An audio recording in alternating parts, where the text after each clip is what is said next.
vous abonner à la chaîne et de partager la vidéo.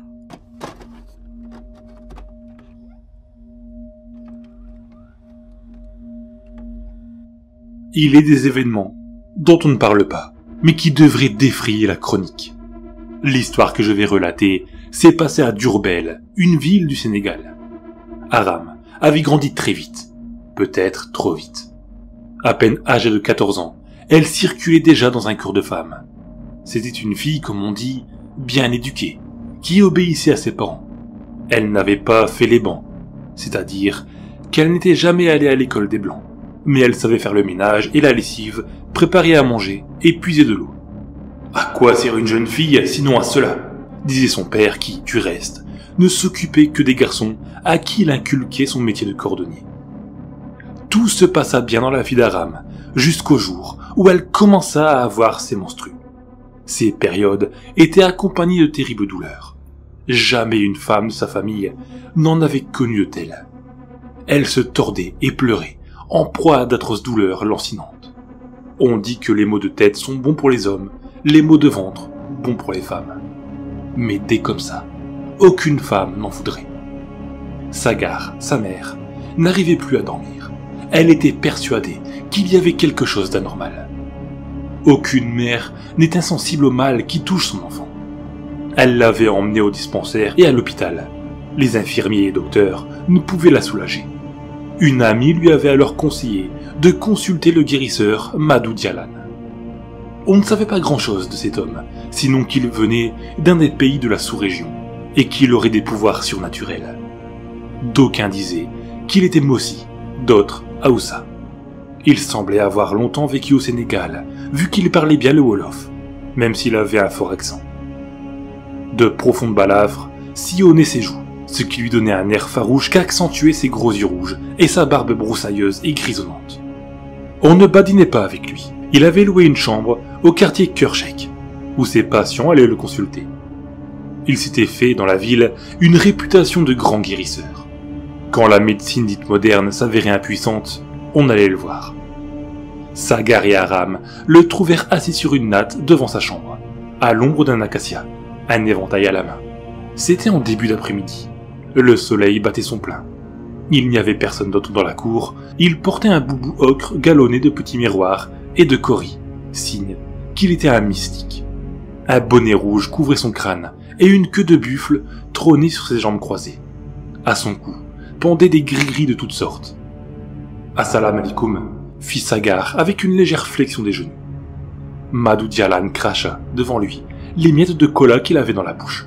« Malikoum salam, soyez les bienvenus. » Il jaugea ses visiteuses d'un regard intense. Quand ses yeux croisèrent ceux d'Aram, celle-ci eut un frisson. L'homme avait tout d'un fauve. Il se retourna et appela « Mouna !» Une femme sortit d'une des 3 chambres qui comptaient la maison. Bien que d'un certain âge, elle restait vigoureuse. Ses seins flasques et nus ballottaient sur son ventre, juste au-dessus de son panier attaché autour des reins. « Amène-leur une natte pour s'asseoir et de l'eau à boire. Il fait trop chaud. » Mouna exécuta la tâche et retourna dans sa chambre. « Quels sont vos bas ?» demanda Madou Dialan. Sagar, assise en face de lui, avala une gorgée d'eau et répondit « C'est mon ami Turofal, que vous devez bien connaître, qui m'a conseillé de vous emmener ma fille qui souffre d'une maladie que nous ne connaissons pas. Personne ne sait ce que c'est. » Madou Dialan se concentra, comme pour mettre ses djinns à l'écoute. « Oui, je connais bien Turofal. De quoi souffre votre fille ?» Comme je vous l'ai dit, nous ne le savons pas. Elle a de terribles maux de ventre qui, souvent, semblent la couper du reste du monde. Nous sommes allés voir tous les docteurs. Ils n'y peuvent rien. C'est pourquoi nous sommes venus ici. Le guérisseur posa sa main sur le visage de la jeune fille, lui tira les paupières avec son pouce et ausculta son œil. « Vous avez bien fait. La médecine des Blancs est très limitée. Aucun docteur ne peut soigner cette fille.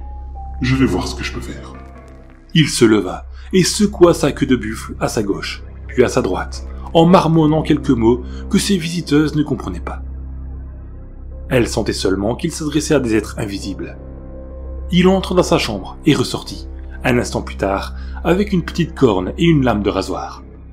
Il parlait toujours aux êtres invisibles lorsqu'il reprit sa place.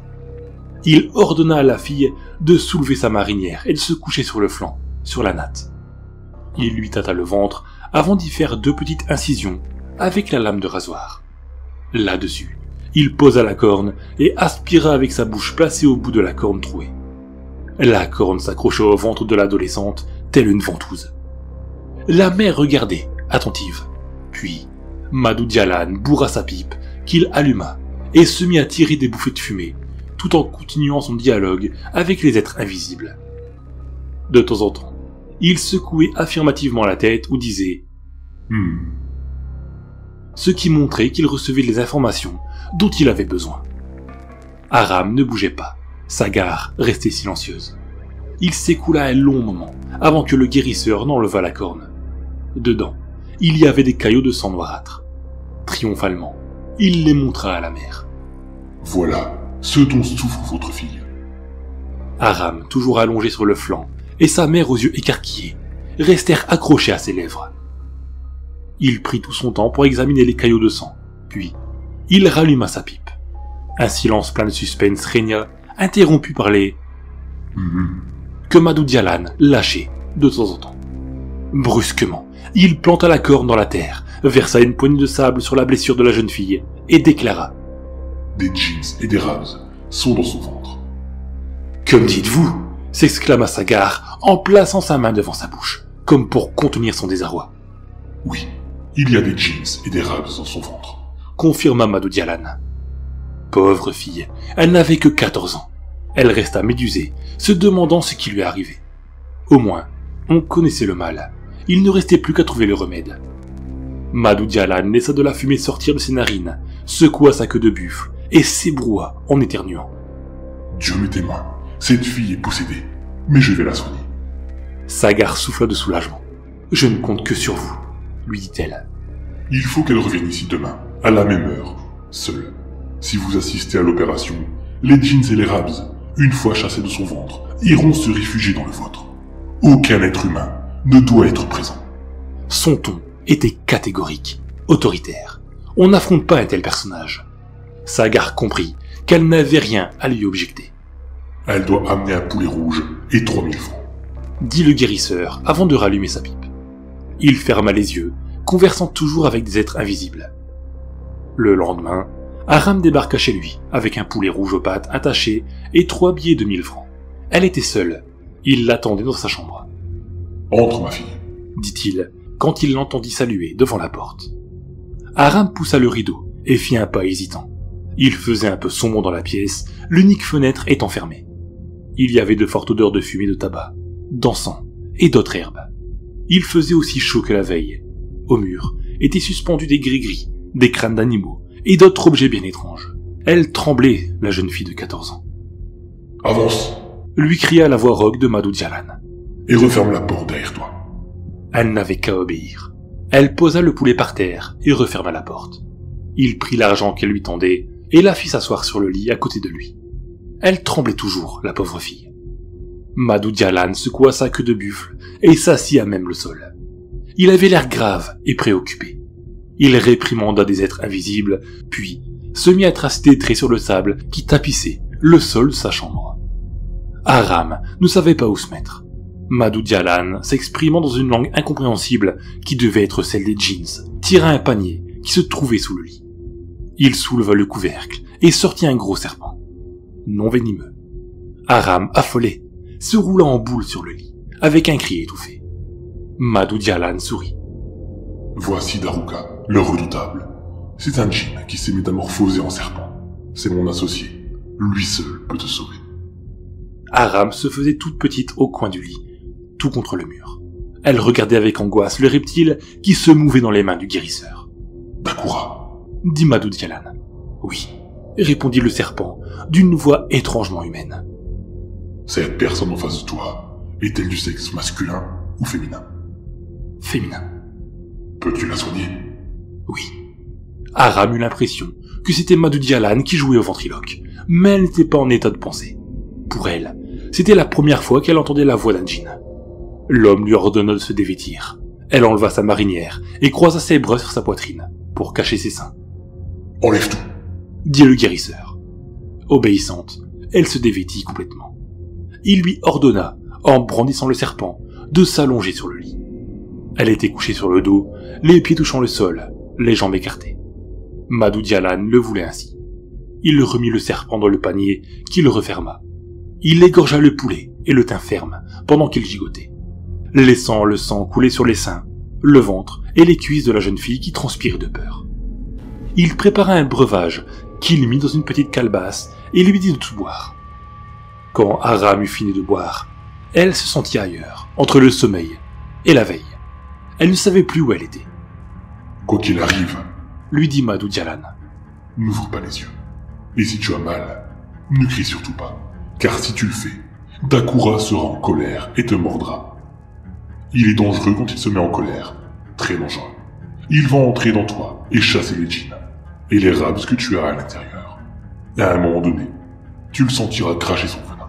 C'est ainsi qu'il combat le mal. » Elle ne souffla mot.